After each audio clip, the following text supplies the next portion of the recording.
This set theorem, and we're going to be talking about the cardinality and definition still. Definition of a set is that is a collection of a well-defined objects. Like if you are in a class of a class, maybe SS1, SS1A, every student in that class is a set.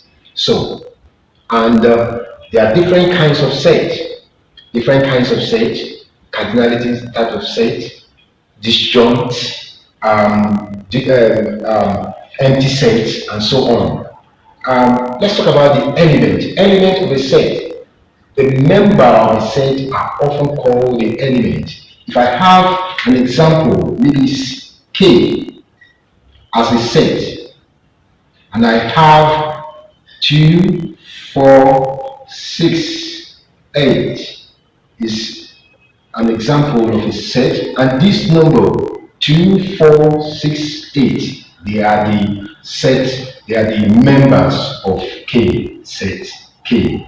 And if I wish to know the number of the K, we'll be talking about cardinality. Cardinality here, this is the number of the element in the set, and we can represent it to be N K. How many of them? 1, 2, 3, 4. So there are four elements in this. Now if I have an A and I have it to be 3, 4, 5, 6,